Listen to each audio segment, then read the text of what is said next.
Trinity or Harrow? Of the two, which is the better support?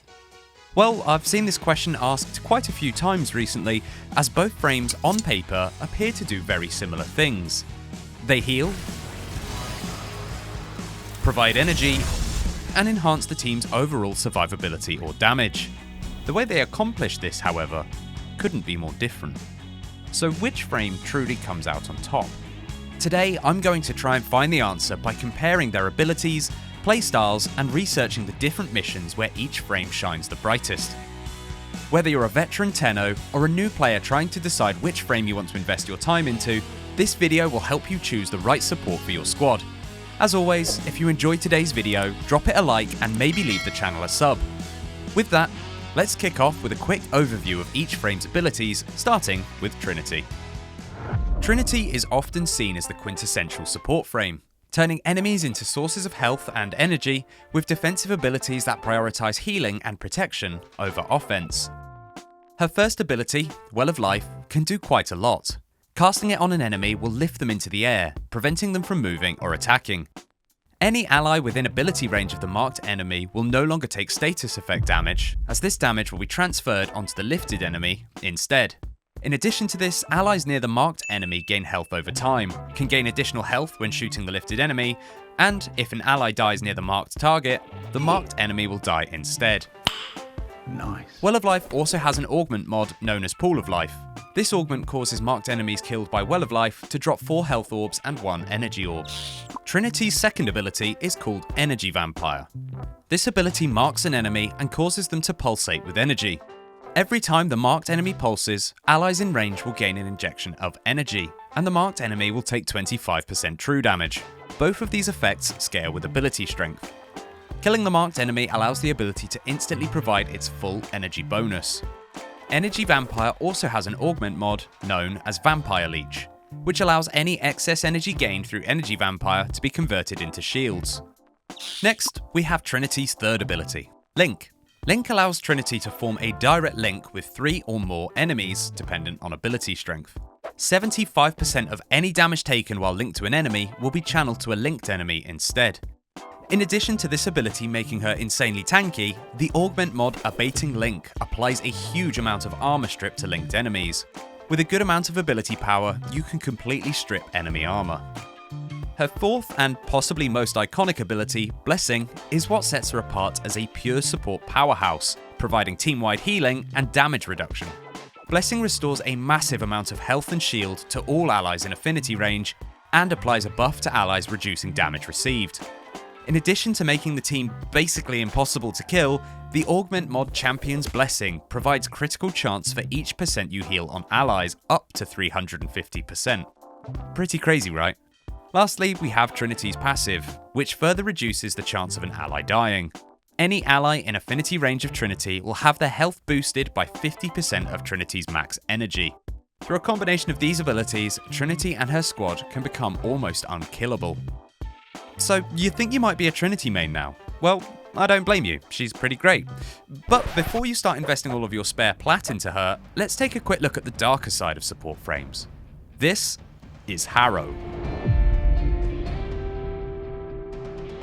Much like Trinity, Harrow can keep the team topped up with shields, health, and energy, but in addition to this, also comes equipped with powerful crowd control and insane damage boosting buffs. Of course, having all these fancy extras comes at a cost. Harrow has a significantly higher skill ceiling than the vast majority of other frames in Warframe. Let's take a closer look at his skills. Condemn is Harrow's first ability. Casting it chains enemies where they stand, freezing them in place. Harrow restores shield for each enemy hit. This syncs up well with Harrow's passive, which allows him to have a much bigger overshield than other frames, in addition to starting a mission with full energy. Condemn also has an augment mod called Tribunal. This mod allows other players in your squad to trigger the effects of Harrow's second and third abilities when attacking chained enemies.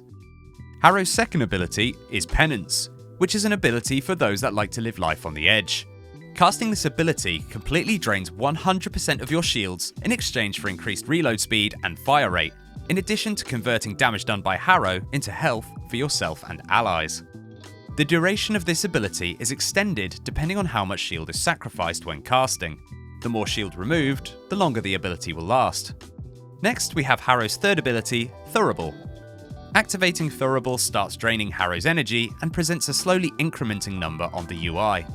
Activating the ability again stops this number from increasing and becomes the amount of energy that you will generate for yourself and allies per kill. This means if the ability activated when the number says 10, you and your squad will each receive 10 energy every time you land a kill. In addition to this energy per kill, headshots will provide a 4 times multiplier to this. There's also an augment mod called Warding Thurable, which reduces the damage Harrow and allies take, in addition to providing 1 additional energy point when taking damage while the ability is casting. Harrow's fourth and final ability is called Covenant. This ability is, in my opinion, what makes Harrow stand out from the crowd. Covenant has quite a substantial cast time, but provides invulnerability to every ally in range whilst channeling. Any damage taken by allies during this channel is absorbed by the spell and converted into critical chance for the entire squad. Similar to how Thurable works, headshots are also amplified by 4. This means that you and your team will be doing absolutely massive damage for the duration. Like the others, this ability also has an augment mod known as Lasting Covenant, which causes headshot kills to increase the critical chance bonus duration by 3 seconds. Now that you understand what an absolute weapon Harrow can be, I think we need to dig into the pros and cons of each frame and compare the incredibly varied playstyles of both. So, what are the similarities? Well, I've got to say, there actually isn't that many. I guess really the only similarity that comes to mind is that both frames are very obviously support orientated. Both have abilities angled more towards supporting teammates through restoring health and energy, or providing other bonuses to survivability or damage. Well, I guess that's the similarities out of the way, so what are the differences between the two frames? Let's first talk about building each frame. I just want to preface this and say that this video is not a build guide, so I won't be going into detail about how to build each frame and why I chose each mod. If you are interested though, this is my build for Trinity, and this is my build for Harrow. Both have some similarities with each other. Out of the two though, I would say that Harrow was actually easier to get a complete build for, largely due to the fact that I felt I had to have 3 of the 4 augment mods for Trinity to really get the most out of her. Vampire Leech, Abating Link, and Champion's Blessing all make a huge difference to how Trinity plays. Whilst they're not a requirement to make a strong build, I certainly think they made the biggest difference. Harrow, however, only has 1 augment mod in his build, but does have a similar selection of mods to Trinity, leaning into larger shields to make the most of his passive. Next, let's talk about player skill. Trinity is a great beginner frame and doesn't take too long to master. By this, I mean that her insane amount of damage reduction and easy energy regeneration means that she's going to be very difficult to kill and has an easy time supporting her squad. Harrow, on the other hand, has moments of comfort, followed by a few crazy seconds scrambling to restore your shields before some nasty old Whatsit comes along and ruins your day faster than a Grenier Butcher at a 10 OT party. This isn't to say that Harrow is worse than Trinity by any means. It just means you need to stay on your toes and better plan when to use your abilities to make sure that your squad receives the maximum benefits of his rotation whilst not getting killed in the process. Harrow may not be as safe as Trinity, but in a skilled Tenno's hands can be incredibly strong. Team composition plays a massive role in which frame is most likely to carry your squad. The crowd control and crit bonuses that Harrow can provide can make any Steel Path mission feel trivial. However, if you have a team comp that is full of high damage frames, then Harrow may struggle to get the kills that he needs to restore health and energy to the squad, rendering him near useless. No enemies alive means no damage, means no crits, means no kills, means no point in Harrow being there. Trinity, on the other hand, usually fits into most team comps quite well. But in a similar fashion to Harrow, if your squad knows what they're doing or have other frames that provide enough sustain to the team, then it might be worth swapping her out for a frame that can provide more damage if you find your squad to be lacking. In terms of unlocking these frames, there is considerably more investment needed to unlock Harrow than Trinity. Unlocking Trinity requires you to purchase the main blueprint from the market, followed by an hour or so of grinding the Ambulus boss in the mission Hades on Pluto to acquire the other blueprints. Unlocking Harrow, however, requires the main blueprint to be attained from the completion of the Chains of Harrow quest, which is unlocked after completing the War Within. The Neuroptics blueprint drops from the Kuva Fortress spy mission, the Systems blueprint is dropped in Defection missions, and the Chassis blueprint is dropped by Void Fisher corrupted enemies. Honestly, if you have the option of using Plat to get the Prime version of Harrow, I would definitely recommend it. I have literally lost hours of my life trying to grind for him, and I think it would have just been easier to grind for the plat instead. So where does each frame shine? What missions does each frame work well in? Really, there is no one place where either frame shines brighter than the other. Trinity excels at providing steady, reliable, hands-off support, allowing her to keep the team alive and juiced up with minimal effort. She is, in my opinion, the ultimate safety net frame, ideal for players who prefer a more relaxed and predictable role in missions. She thrives in missions that demand endurance, such as survival, idle on hunts, or high-level defense missions, where her ability to maintain the team over extended periods is invaluable.